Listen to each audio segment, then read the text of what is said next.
Okay, we're rolling. And this time I made sure that there's enough memory. All right, we believe you. So hopefully this won't cut off in the middle. So where we were, we did the little recap of Acts 1 through 4 into 5-ish last week. So we're going to come back to where we were the week before, which is Acts chapter 5. Ananias and Sapphira is what we were talking about. And Ananias and Sapphira, basically, they were deceitful in such a way that Peter pointed out, you're not lying to me. You're lying to the Holy Spirit. And because of that, the penalty was instant death. They died standing right there. Ananias first, and then when Sapphira came looking for him 3 hours later, she must not have been that worried about him. That's something I was thinking. Anyway, both of them died right there. And Peter, that's an interesting point too, is that, just like he said when they healed the cripple, the cripple was healed outside the beautiful gate, and everybody was walking around, oh wow, and he was like, it wasn't me. This is through the power of the Holy Spirit, in the name of Jesus Christ, who you crucified. He's also saying here, you're not lying to me. You're lying to the Holy Spirit. And I think, again, the reason that the penalty was so severe at that point in time is that God was trying to make sure that envy, jealousy, and deception didn't take root in a fledgling church. And Peter even talked about how Satan was behind this. Satan inspired this because Satan wanted to nip this in the bud as much as he could. Because now Satan is playing catch up. You got to remember too, Satan's trying to play catch up. In that he thought it was over when Jesus was killed. And then Jesus rose again from the dead. And it's not over. And now, it'll never be over. And so he's been playing catch up since that point in time. Can't kill God, but you can kill his people. And you can take as many of them with you as you can. And he's been playing that game ever since. All this is for him is a war of attrition now. He cannot win. It's not possible anymore. So Peter is saying at this point, hey, you're not lying to me. And look at a lot of the Psalms. You go back to some of the Psalms and stuff like that. And I can't remember which one it was, but David actually says, I have sinned against you. 51. I've sinned against you. When we sin, that's who we're really sinning against. Okay, now remember, go into this real quick, the actual word sin, which has this negative connotation, which it's negative, but the word sin literally means to miss the mark. It was actually used in sporting competitions, in archery. Okay? The archer would take a shot, the arrow would land where it lands, and if it didn't land on target, in the center of the target, the guy downrange would lift up a flag and say, "Sinner, you missed the mark." That's what sin literally means. Okay? Where it differs for us is that a lot of people, all of us really, to some extent, all of us, actually try to miss the mark. We do it on purpose.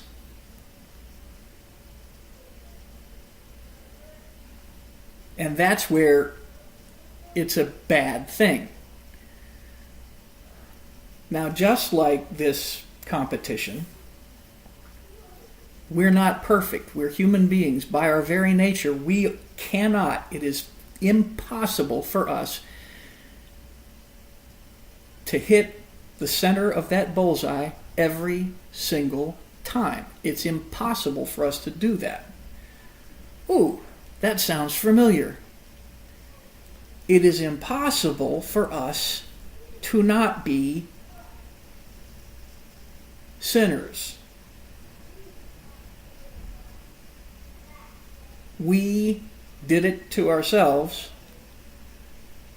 and we can't undo it. The only one who can undo it is the one who made us. Just like when I was a kid in that Sunday school class and the guy pulls out, this was a terrible thing to do to a young person with OCD, takes out this pristine tube of toothpaste. It's just perfectly shaped and nice and smooth all the way. I feel the same way when I first open up a jar of peanut butter and it's just nice and smooth. Or that first snow, if you lived up north and you see, you know what I'm talking about, that first snow where it's just all white and flat and beautiful, you know. And then he takes that perfect tube and then he just squinches it and he says, okay, and he passes it around and says, now try to make it back to normal. And this was back when they made toothpaste tubes out of metal. Okay, so, you know, we all, of course, made an attempt at, like, you know, trying to straighten it out and stuff like that. And he says, you can't do it. It's impossible. The only way to get it back to the shape that it was is to send it back to the manufacturer. Only the manufacturer can put it back right. I was like, wow, that's pretty deep. That's pretty cool. But that's what sin is. Sin is just us missing the mark. Sometimes we do it unintentionally. Unfortunately, a lot of times we do it completely and entirely intentionally, and we know we're doing it. Ananias and Sapphira knew they were doing it. And the funny thing was, at that point too, Peter was like, you didn't even have to, you know, do that. It's your land. When you sold it, it was your money. So why the whole thing? And the whole thing was because they wanted to look good. Again, I take you back to what Jesus said that one time when he was in the boat with the apostle, or at that time the disciples, the 12, and he said to them, beware of the leaven of the Pharisees. That's exactly what he's talking about right here. That was the leaven of the Pharisees. It was just about looks.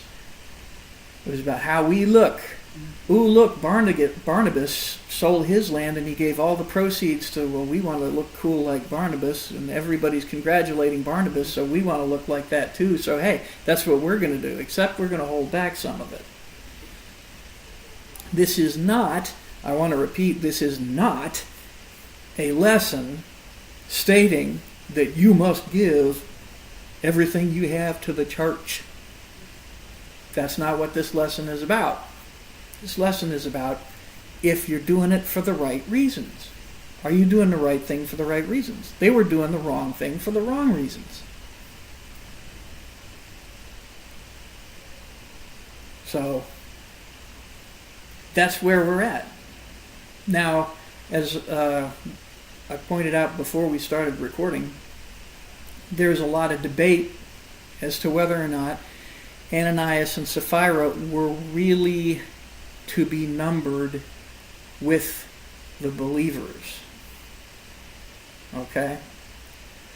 I'm leaning towards no. The reason I'm leaning towards no is because if they had been really full-on believers, because the really full-on believers are described here, then they would have known what they were doing was wrong. But ultimately, this is one of those things where it doesn't matter. Were they part of the 5,000 believers at that time? Maybe, maybe not. Doesn't matter. What matters is what they did and the result of what they did. And the reason for the result of what they did. And the reason for the result of what they did was to protect the fledgling church. So when people start talking about, how there's a difference between the Old Testament, God and the New Testament God, nope, sorry, nope.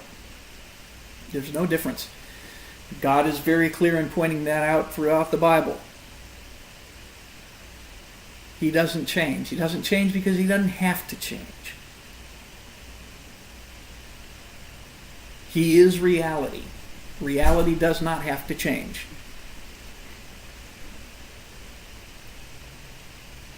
So,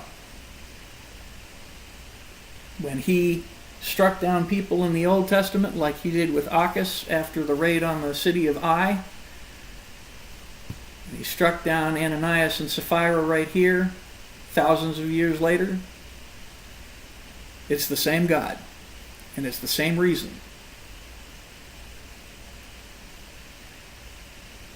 And a lot of people, well, that's just terrible. That's just terribly severe, and that's a mean God. No. God is a loving God.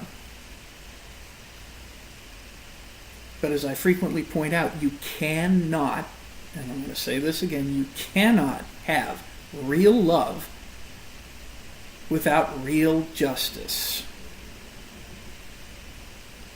This is a point that I have to make to Connor frequently when I have to yell at him, and I tell him, look, if I didn't care, then I wouldn't care. You can go on and do whatever you want to do. You can be as bad as you want to be. And one of the things I point out, because one of the shows we watch frequently is Live PD. And they just love that because the cops are going to get the bad guys. And it's just cool for them. And I have to admit I love it too. But, one of the things I point out to them is I say, hey, the reason that I yell at you, the reason that I correct you when you're doing something wrong is so you don't end up like those guys. I said it's better for me to yell at you and correct you now than it is for you to end up in the back of one of those police cars. And I shortened it down to, I don't want you to grow up to be a jerk.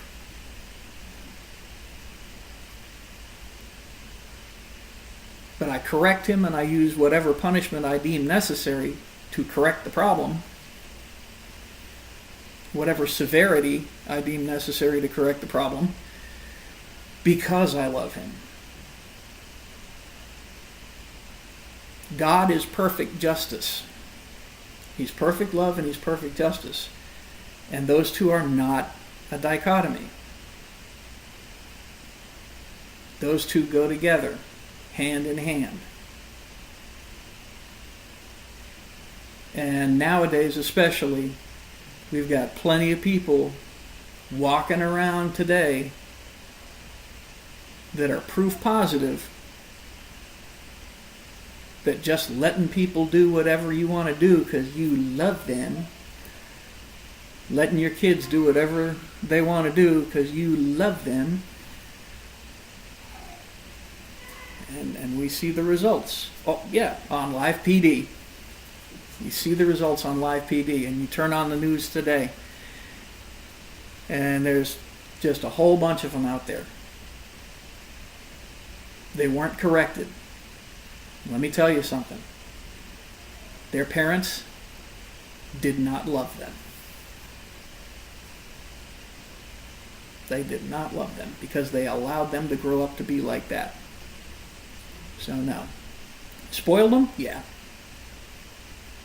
Loved them? No. Sorry.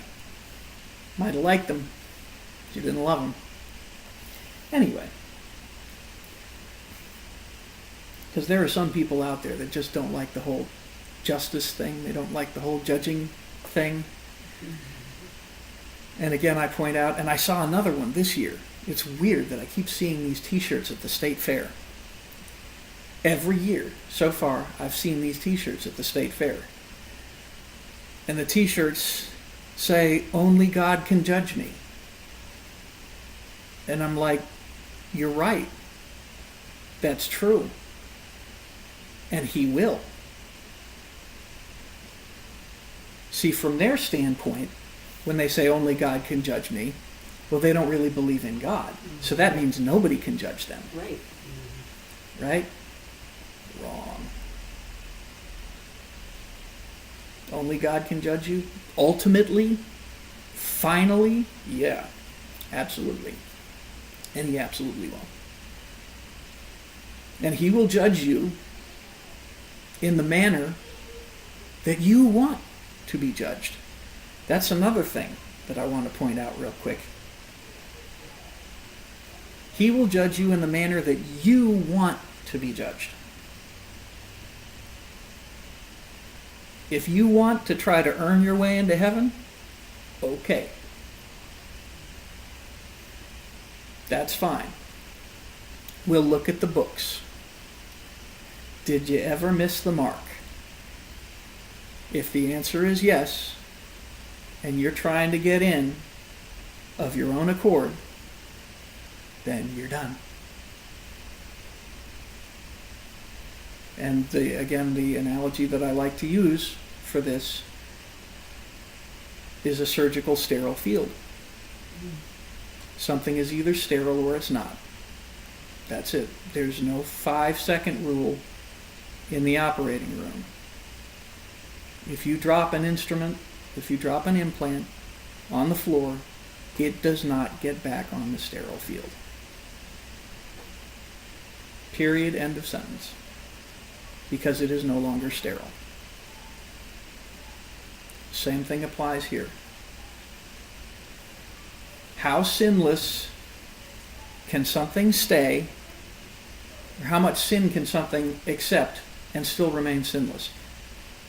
How much dirt can something clean accept and still remain clean? The answer is none.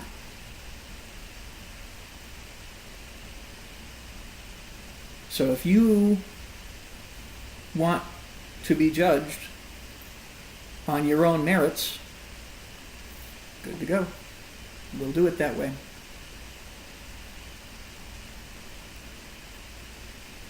If you want to be judged on Christ's merits, which is free, just putting that out there, it's free. Notice I'm not asking for any money. It's free. If you want to be judged on Christ's merits, okay, we can do that too. Jesus said it himself, last words when he was hanging on the cross. It is finished. Or a more literal translation, paid in full.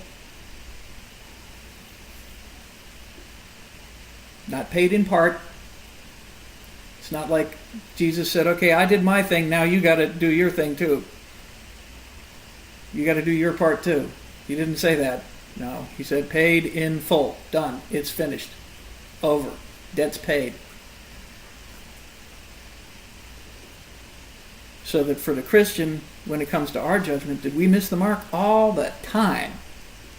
And like I said, sometimes on purpose, frequently on purpose. In my particular case, yes. Oh my gosh. Anybody who knows me, oh yeah. Have I sinned? All over the place, all the time. Paul said he was the chiefest of sinners. We'll have a discussion about that when I see him. Although I have to admit, I haven't been rounding up Christians and killing them, so he has me there. But still.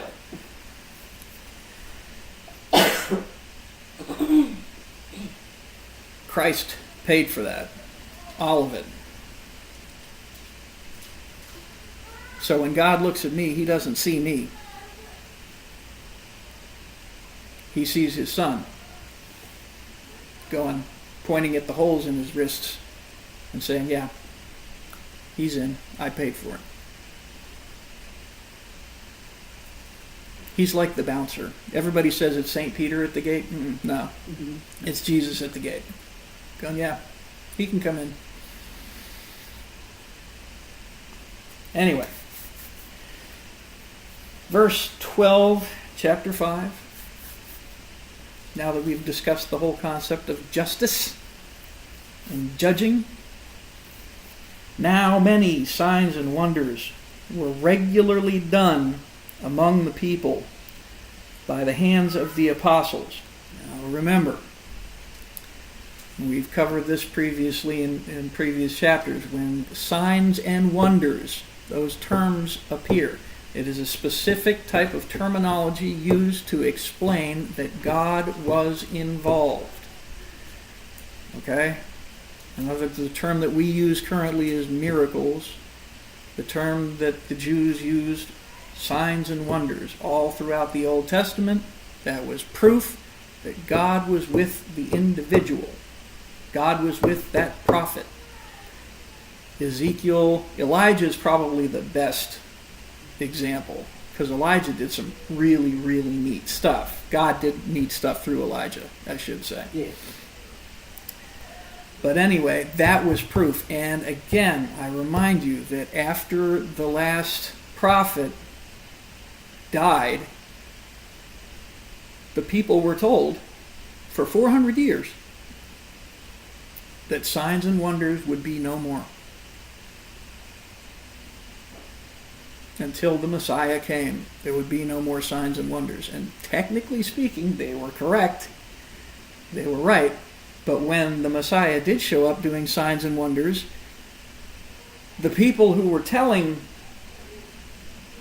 everybody that there would be no more signs and wonders were offended by the fact that he's not one of us.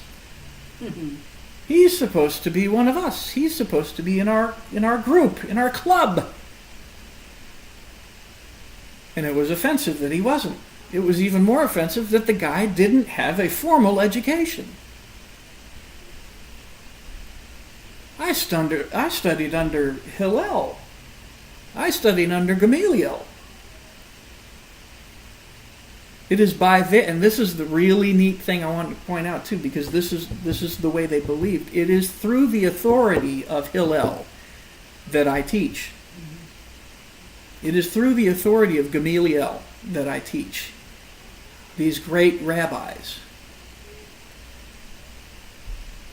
And if you recall, that point came up between Jesus and the Pharisees. One of the first things they asked him, by what authority do you teach these things?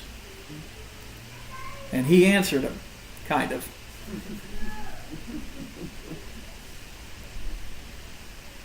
That's when, nobody has ever asked me what seminary I went to. But if they ever did, I'd tell them it's the same one that Peter went to. Same alma mater. Had the same teacher. So these signs and wonders are occurring. These miracles are happening. There is, by the way, extra biblical evidence of these miracles occurring. If you want to look it up. Josephus, Tacitus. This stuff was happening. And another reason we know that the stuff was happening too is that the enemies of this stuff, the Pharisees themselves, were admitting, yeah, they were doing it all right. This stuff was happening. But it was through the power of Satan. It's in their old writing. It's in the rabbinical text. You can look it up. So if your enemy is actually admitting that this stuff is happening, there's nothing in there that says, nope, that wasn't happening. But there is stuff in there that says, well, yeah, okay, but it was through the power of Satan. That also was addressed by Christ, by the way. And they were all together in Solomon's portico. Now, this is a big deal because, well, Solomon's portico was the cultural, social center, religious center of the time. That's where people went to discuss theological theories and beliefs and stuff like that. That's where the teachers taught just the masses. This is where the masses hung out. And so these guys weren't hiding anywhere, which is a big point because they know, as we'll find out shortly, that they could get into big, serious trouble teaching this stuff. But they're not hiding. They're right out in the open. Remember, we were talking last week. Boldness. They were preaching the gospel with boldness. None of the rest dared join them, but the people held them in high esteem. Now, there is some theological debate as to who this means. Who's them? And it could go different ways. Is it specifically to the apostles? Is it talking about none of the people would join the apostles, but people held them, the apostles, in high esteem? The Greek text can be translated either way. The word them is very general in this particular case. So we don't know, is it talking about the apostles or is it talking about all the believers together? I'm leaning more towards it talking about the apostles because that's what the previous sentence is talking about. So that would make more sense. You don't use a general pronoun in a sentence with no subject to go back to reference. And they were previously talking about the apostles in the first part of the text. That's who I'm leaning towards in this part of the text. And it makes sense. And one of the things is here that you want to note is that even though especially after the Ananias and Sapphira incident, there was a lot of fear, as stated in the previous verses, and these people saw all these signs and wonders, and they're just like, whoa, I don't want to get involved with those guys. But at the same time, they're pretty cool. They're pretty cool. I like to liken this to people who have served in elite organizations, like, the Navy SEALs. Yeah, those SEALs are really cool, but I don't want to go through that training that they go through. I don't want to do that stuff. Those dudes are bad, but it takes a lot of bad stuff to earn that trident that they wear on their uniforms. And that's what I'm likening this to a little bit, except, and the Navy SEALs kill people too.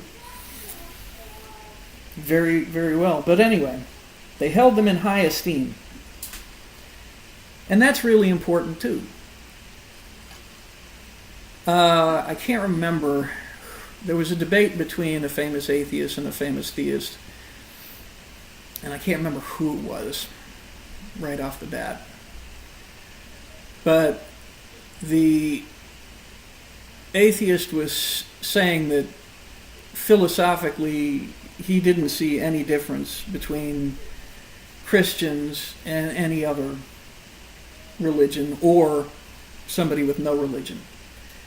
And so the pastor, professor, whomever, asked him, okay, let's say your car breaks down in a really bad part of town in the middle of the night, and you get out of your car and you see 3 really big, bad-looking guys walking in your direction. Would it make a difference in your mind if you knew that those guys had just left a Bible study? And the atheist admitted, yes, it would make a big difference in the way that he viewed those guys. Same thing here. The apostles were held in high esteem. This is also very dangerous for the Pharisees and the Sadducees. Jesus, when he came back, actually the one who really started it was John the Baptist, and then Jesus drove it home, was that all of this religion and stuff like that the Pharisees and Sadducees were forcing on the people was religion. And the purpose of that was to basically enslave the people. You have to do what we say, how we say, when we say. Jesus himself said, you put these huge burdens on all of these people, but you yourselves aren't willing to lift a finger. And he pointed them out frequently as hypocrites. The same thing is happening here, because generally the people know when somebody's full of it. And they knew that about the Pharisees too. There's no doubt that they would grumble against the Pharisees, just like we see today, people grumbling about politicians and stuff like that. But at the same time, they're going to say pretty much the same thing. What are you going to do? They're the guys that went to Yale and Harvard. They're the guys that are in the position of power. You got it, well, John the Baptist, Jesus, the apostles, they're actually doing something. And the people saw that, and they held them in high esteem. And more than ever, believers were added to the Lord. Added to the Lord. I kind of like that. Because remember, we as believers are the body of Christ. And the term Christian, as I have stated before, the I-A-N at the end of Christian means belongs to. Christians belong to Christ. We're his. He owns us. That in itself should be very comforting to a Christian. Those people who maybe go to church, who are so-called cultural Christians. I go to church because my parents went to church, my grandparents went to church, so that makes me a Christian. You know, I follow all the rules, I do all the hails and say all the right things and all the prayers and stuff like that. Got a little prayer book and I go through and I read that stuff off and all of that stuff. You're a Christist. You are following Christism. Christianity is not a religion. It is a relationship. We belong to him. Multitudes of both men and women. This is huge. The fact that they're even mentioning the women, by the way, just want you to understand that. When it comes to equal rights, Jesus was a pioneer. He taught women, which was absolutely unheard of because you don't want them women getting uppity. Now, women in Judea still had a lot more rights than Greek women or Roman women. That much is true. They had a lot more rights under Judaic law. But still, at the same time, they are women after all. Can't let them get too uppity. And of course, there are actual entire books of the Bible devoted to uppity Jewish women. And one of the ones that there are the two that stick out to me in the New Testament are Mary, and then the mother of James and John. Yeah. I love the story of Mary at the wedding, where she goes to Jesus, and I can hear her. Well, because it's women speak, there's a difference, the difference between the way men and women, and you can see that. They've run out of wine.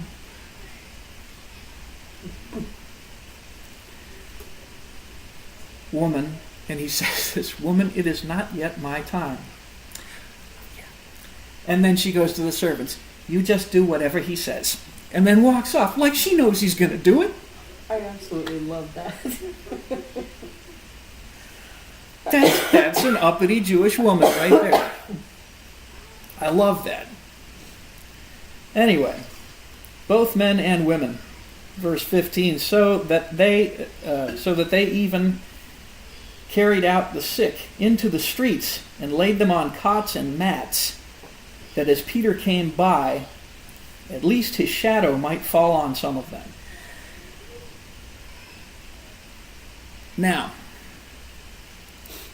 there was a cultural belief at the time, a superstition, if you will, that there was no, that your shadow was actually part of you.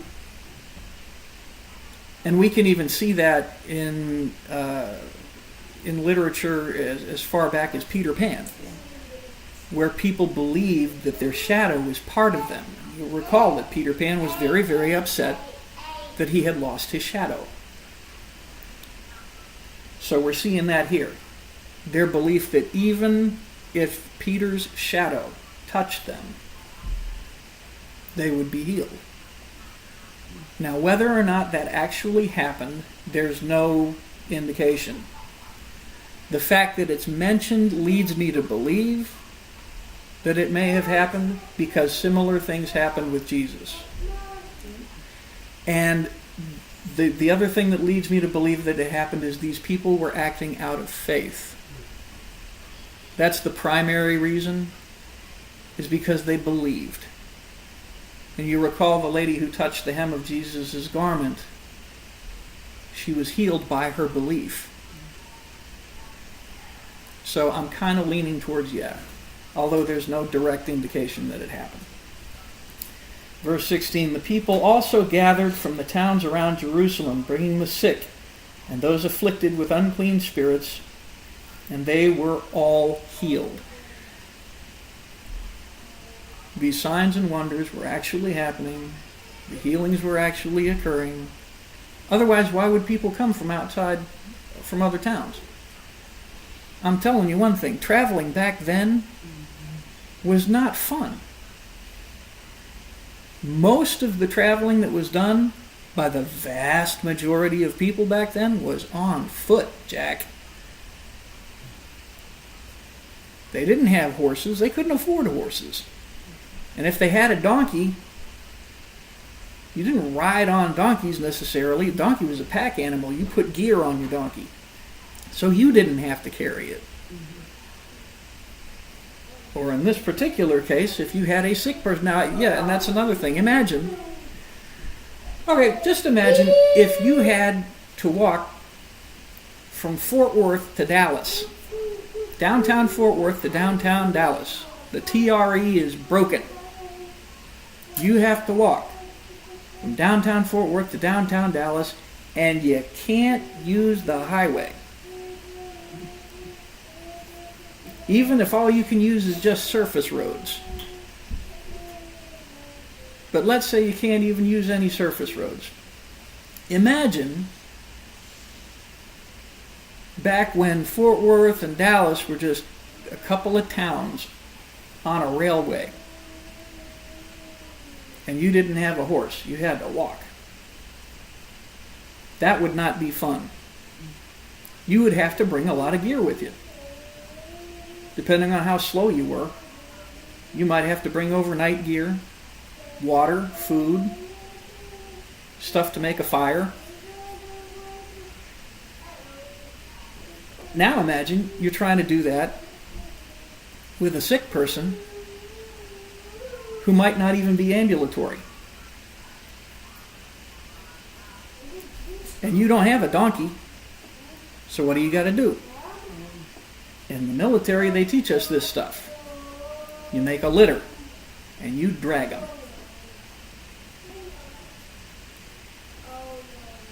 If you're willing to do that, there has to be a reason. And it's not just word of mouth. Oh, all these healings are going on in Dallas.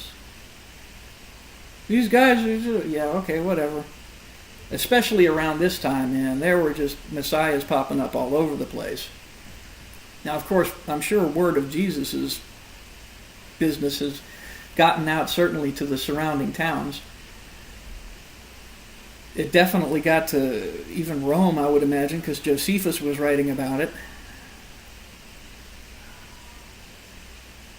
So, yeah, okay, we heard about this Jesus fellow, but what about, who's this Peter guy? I'm not going to drag Uncle Bart 400 miles. Heck, I'm not even going to drag him 40 miles, let alone 400 miles, to get him healed. Unless you've seen, hey, wasn't that the guy who couldn't walk? Hasn't he been crippled from birth? Isn't that crazy Jerry over there? He couldn't even talk. How did this happen? Oh, now we have a reason. So these signs and wonders that were happening were actually happening. I mean, heck, it's hard enough to get me out of the house now, and I have a car.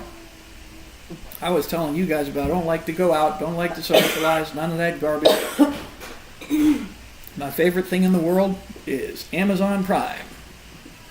Don't even have to go to the grocery store. You're sure not going to get me into downtown Dallas unless there's a good reason. Okay. I'm over time. I guess we'll just leave it there.